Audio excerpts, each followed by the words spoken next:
Hello everyone and welcome to another 7 stories in as many, well, nearly 7 minutes as I can get. But first of all, I just want to thank you very much for finding me here, because the YouTube channel is growing really nicely and I know that there's so much news out there. There's so many different platforms you can go to, so thank you so much for choosing mine.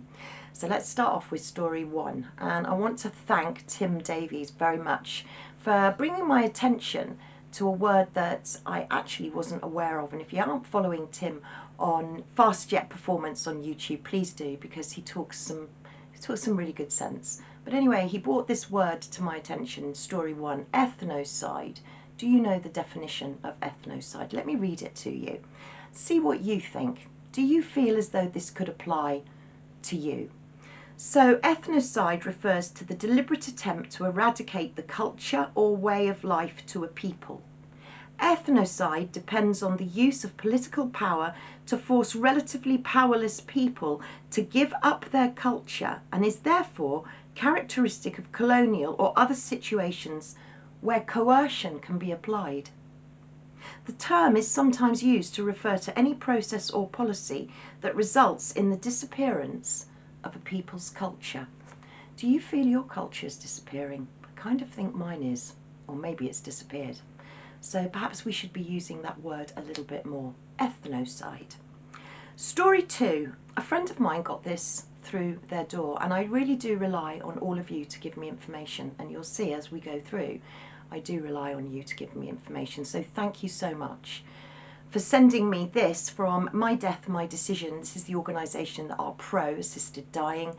They're the ones that are backing Kim Ledbetter's assisted dying bill in the House of Lords at the moment, which we know is probably going to pass. However, they're running out of money because they thought that the assisted dying bill would be done and dusted by now. Legislation, job done, tick the box. But it hasn't been. We've delayed it and they've run out of money. So now they're begging for money. £25.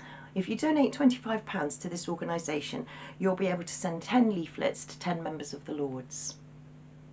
There's plenty of little examples about where your money goes to, but if you get one of these through your door, well, I'll let you decide what you do with it. My death, my decision, exactly. Story 3, staying on this subject, grim subject of death, and I know that we've covered a lot of it, but I think it's important that we discuss this. And it would appear that in Canada, in their MAID scheme, their assisted dying scheme, that children will be now eligible, children and teens. A special committee of MPs and senators studying MAID has recommended allowing MAID for mature minors. They're saying the committee has also suggested that parents may not be consulted. May not be consulted. This is the slippery slope that many of us are going to find ourselves on very soon, if and when this assisted dying bill goes through. Keep your eyes out because it's in the Lords at the moment. Let's stay with Canada, because we've been talking again about organ donation. What happens when you die? Are you dead? Who certifies you dead? What is the definition of dead? What's brainstem death? Lots of questions to be asked. But here in Right to Life News, Canada are leading the world in organ donation after euthanasia. I'm going to repeat that. Canada leads the world in organ donation after euthanasia, and according to the study, 136 people who were euthanized in Canada have donated their organs since 2019 to 2021. I'll ask that question again. What happens to you when you're dead? Story 5, let's talk about digital ID, because it's still top of the tree, but as you'll see in my next Debi's Dots, digital ID is just part of the plan. I'll talk about the rest of the plan in Debi's Dots, so keep tuned for that. But meanwhile, here we have government consulting on whether 13-year-olds should have digital ID. Absolutely not. Nobody should have digital ID, right? Seriously not. And we know that children are having to use biometric data to access school meal plans, etc. This is really very worrying. And when are we going to have children of 5 or 4 or at birth chipped, perhaps? Watch out for more, because there will be more. But staying very quickly on digital ID, I just want to let you know that digital driving licenses are already here. So if you're due for a renewal, or if you're due, like me, when you get to a certain age, you have to reapply.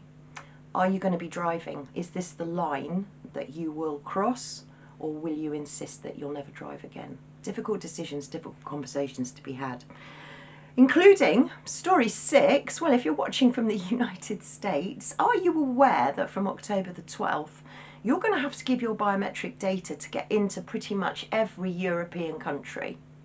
Yes, right. Are you going to be willing to do that? Biometric data. The People's Voice here are reporting that anybody from the USA that refuses to give biometric data, you're just going to be barred.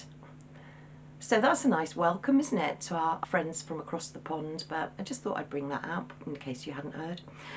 Story 7. Oh my goodness, does it get any more stupid or crazy than this story? And this is just one of the stories that I picked up. It was in the mail.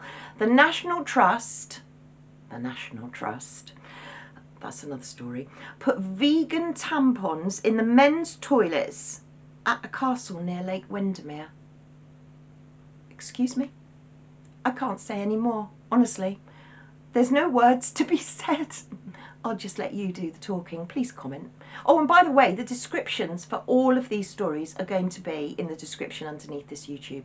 I like to make sure I back everything up, so go and have a look at the description. And that actually is your 7 stories in nearly 7 minutes. But here's a little extra, because are you aware, and if you're not, and you're in London on Saturday, the 18th of October, then please go along to the march. There's a march to say no to digital ID. So Central London, meeting at 1 o'clock, Marble Arch. If you happen to be in that area, or you really want to get with like-minded people and share your message, then join everybody down at the march. Good luck to everyone. And that's it for this 7 stories in 7 minutes. It's not all doom and gloom. Don't forget, whatever happens, keep smiling.